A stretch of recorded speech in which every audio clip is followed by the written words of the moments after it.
You think you chose your coffee, your salary expectations, your last major purchase. You didn't. Something invisible made those choices first and then handed you the feeling of having decided. The uncomfortable part isn't that we're irrational. It's that we're irrational in the exact same ways, over and over, following a script we didn't write and can't see. As a young man, Dan Ariely survived a severe accident that left him in hospital recovering for years. During that time, he noticed something that bothered him. The nurses administering his painful treatments believed that ripping bandages off quickly was kinder than doing it slowly. Ariely suspected they were wrong. He couldn't prove it yet, but he couldn't let it go either. That stubborn curiosity became a career. He ran experiment after experiment on ordinary people making ordinary decisions, and what he found was damning. We are not the rational actors that economics assumes we are. We are predictably, systematically, reliably wrong. And understanding that pattern, he argues, is the only real defense we have. Here is how Ariely opens the book, and it is a good place to start because it explains almost everything else. Human beings do not evaluate options in isolation. We evaluate them by comparison. This sounds obvious until you see what it actually costs you. Ariely ran a now famous study using subscription options for a magazine. When people were offered a web-only subscription for one price, or a print plus web bundle for a higher price, most chose the cheaper web option. Reasonable. But when a third option was added, a print-only subscription at the same high price as the bundle, something shifted. Suddenly, the bundle looked like an obvious bargain. The print-only option sold nothing. It existed not to be chosen, but to make the bundle feel smarter by comparison. With the decoy present, the majority flipped to the expensive bundle. The same item, the same price. Completely different choice, produced entirely by what was placed next to it. Ariely calls this the decoy effect, and it operates everywhere. In real estate, restaurant menus, salary negotiations, job offers. Marketers understand this intuitively. Most consumers never notice it at all. The practical implication is simple, but easy to forget. Before committing to a choice, ask whether the comparison driving it is actually relevant to what you need, or whether it was placed there by someone who benefits from your confusion. The answer is often uncomfortable. This is the turning point in the book, and Ariely earns it with one of the strangest experiments in the volume. He asked a group of MIT MBA students to write down the last 2 digits of their social security numbers. Then he asked them to bid on a range of items: wine, chocolates, computer accessories. Before bidding, he simply asked whether they would pay that social security number as a dollar amount for the item. Yes or no. Then the actual bidding began. The results were not subtle. Students whose numbers fell in the top range bid between 2 and 3.5 times more than students whose numbers fell in the bottom range. For a cordless keyboard, the gap between the highest and lowest groups was dramatic, measured not in cents but in multiples. The number was random. It had no connection to the value of anything, and yet it moved the market. Ariely calls this arbitrary coherence.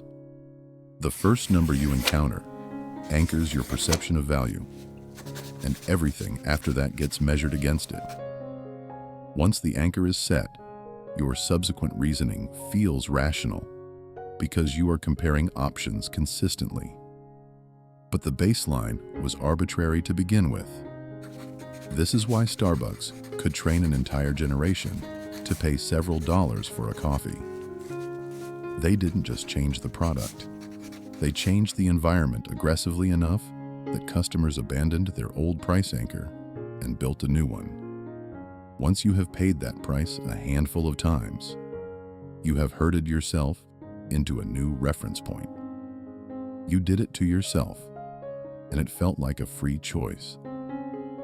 The first price you see is rarely neutral. It is almost always working on you. 0 is not just a low price.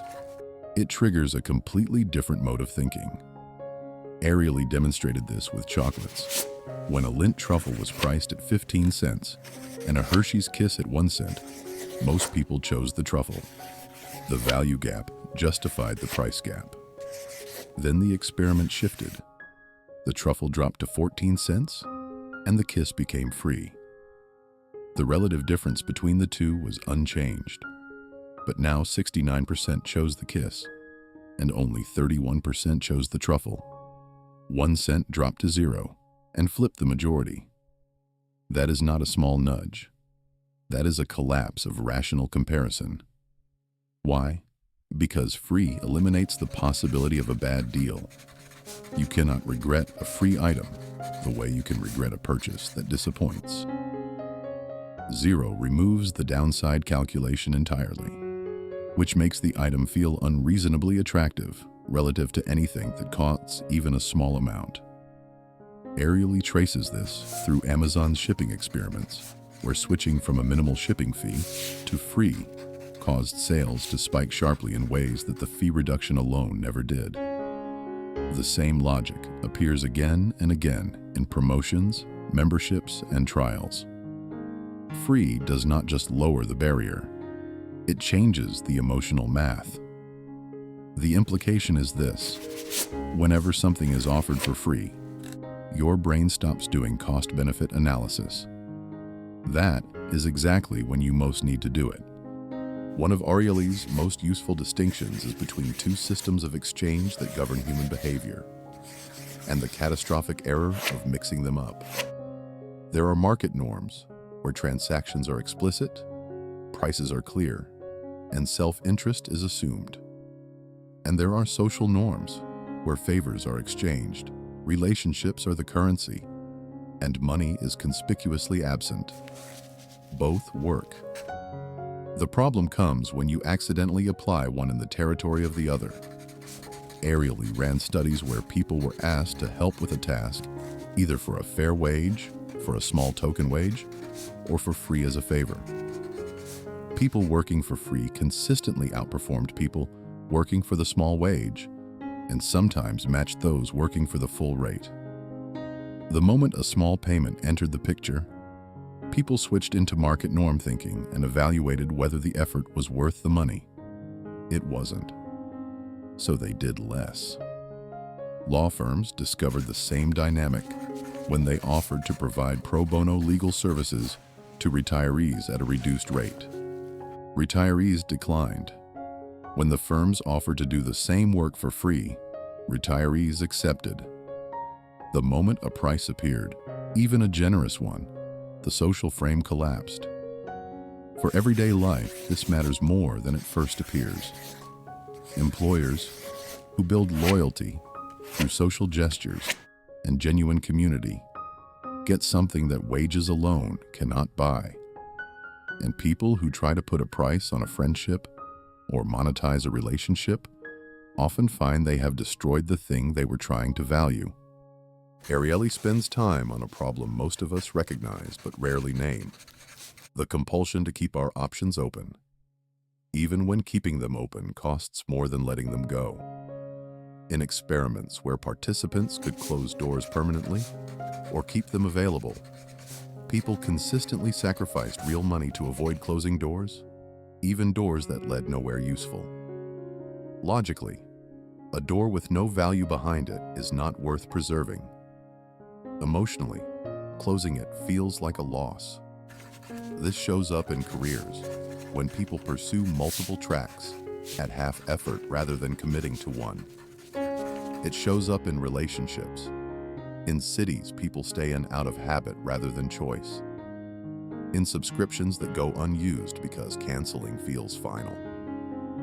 The fear of missing out on the closed option overwhelms the clear gain from focusing.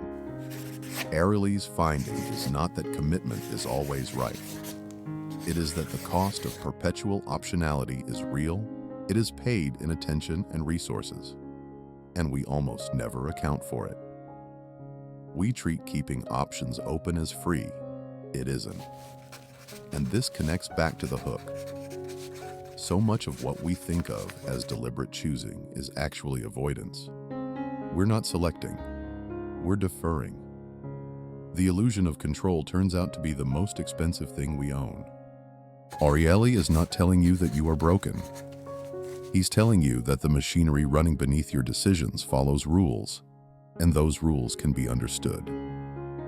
The book goes considerably deeper than any summary can, with experiments on honesty, expectations, and the strange role of emotion in financial decisions that deserve the full chapter treatment. If the idea that your choices are more engineered than chosen sits uncomfortably with you, that discomfort is probably worth sitting with. If this opens something up for you, consider subscribing.